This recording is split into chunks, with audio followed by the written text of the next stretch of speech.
Hi hello welcome back to our channel. నేను మీ లక్ష్మీ శ్రీనివాస్. ఈ రోజు నా జీవితంలో ఒక దీన్ని ఏమన్నాలో తెలియదు, సడన్ ఒక ఇన్సిడెంట్ జరిగింది.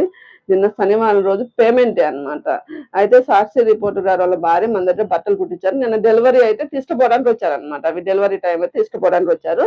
అయితే చూసి నిన్న నేను పేమెంట్ ఇస్తాను, ఇంత చిన్న ఊర్లో ఇంత పేమెంట్ ఇచ్చి ఇంతమందికి ఎంప్లాయ్మెంట్ ఇస్తున్నావా అనేసి స్టన్ అయ్యారు. మన దగ్గర ఏమేమి ఎక్విప్మెంట్స్ ఉన్నాయి, రోలింగ్ మిషన్ ఉంది, లేజర్ కటింగ్ మిషన్, ఇవన్నీ చూసి ఇంత ఈ చిన్న ఊర్లో ఇంత మెయింటైన్ చేస్తున్నారా మహిళలు నిలబడేసి అనేది. ఎందుకంటే మన షాప్ లో డైరెక్ట్ గా ఇండైరెక్ట్ గా దాదాపు 10 నుంచి 15 మెంబర్స్ లేడీస్ ఉపాధి పొందుతున్నారు.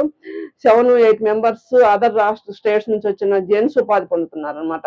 ఈ చిన్న ఊర్లో ఇలా చేస్తున్నాం అనేసి ఇంటర్వ్యూ తీసుకున్నారు. అసలు నేను సడన్ గా ఎక్స్పెక్ట్ చేయలేదు. చూడండి, ఎక్కడక్కడ నేను ఈవినింగ్ టైం మామూలుగా ఉన్నా. నిన్న శనివారం రోజు, ఇవాళ ఆదివారం రోజు సండే స్పెషల్ వచ్చింది. వస్తుందంటే నేను ఎక్స్పెక్ట్ చేయాలి, వచ్చి ఇంత పెద్దది వస్తుంది అనుకోలేదు అనమాట. ఎందుకంటే మా షాప్ లో అడుగుతారు అన్ని పిచ్చి పిచ్చి న్యూస్లు అన్ని వస్తున్నాయి, నీలాంటి వాళ్ళని ఎవరు గుర్తించరాని. అంటే నేను అవన్నీ గుర్తించాలంటే వెనకాల మనీ పవర్ ఉండాలిరా, మనలాంటి వాళ్ళని ఎవరు గుర్తించరని నేను మా షాప్ లో ఉంటే అనేదాన్ని.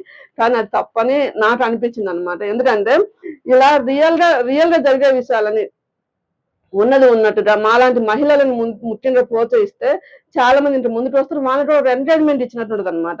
ఇలా జెన్యూన్ గా ఉన్నది మాత్రమే చెప్పి, ఇప్పుడు ఇందులో చెప్పిన ప్రతి మాట వాస్తవం అన్నమాట. మన స్టూడెంట్స్ అందరికీ తెలుసు, ఇక్కడ వచ్చిన ఆఫ్లైన్ వాళ్ళకి తెలుసు, మళ్ళీ ఆన్లైన్ లో జాయిన్ వాళ్ళకి తెలుసు, విదేశాల్లో మన స్టూడెంట్స్ కి తెలుసు. ఇలా ఉన్నది ఉన్నట్టు రాసి ఇలా మహిళలను ఎంకరేజ్మెంట్ చేస్తే చాలా చాలా బాగుంటది. అంటే ఇది ఇంత పెద్ద యాడ్ వస్తుందంటే, నేను ఇంత పెద్ద మ్యాటర్ వస్తుందంటే నేను ఎక్స్పెక్ట్ చేయలేదు. చిన్నది ఇస్తారేమో మనం నేను అలా అనుకున్నాను అనమాట. ఎప్పుడంటే నా ఆలోచన తప్పుగా ఉండేది. పేపర్లో రావాలన్నా, టీవీలో రావాలన్నా, వెనకాల మనీ పవర్ ఉన్న వాళ్ళకి వస్తుంది, మనీ పెట్టిన వాళ్ళకి వస్తానే ఉండేది. కానీ నా అపోహ తప్పు అని మా రిపోర్టర్ గారు నిరూపించారనమాట. తనకి మహిళలు ఎట్లా ఎవరి కాళ్ళ మీద వాళ్ళు నిలబడతామన్నా చాలా ఇష్టం అంట. నన్ను ఎంతో ఎంకరేజ్మెంట్ చేసి ఒక్కసారి పరిచయంలోనే ఇలా నాకు ఇంత స్థానాన్ని కల్పిస్తారని నేను అసలు ఎక్స్పెక్ట్ చేయలేదు. థ్యాంక్ యూ రిపోర్టర్ గారు, థ్యాంక్ యూ వెరీ మచ్. ఇలాంటి మంచి మంచి ఎంకరేజ్మెంట్ పనులు మీరు ఇంకా చేస్తారని ఆశిస్తూ మీ లక్ష్మీ శ్రీనివాస్.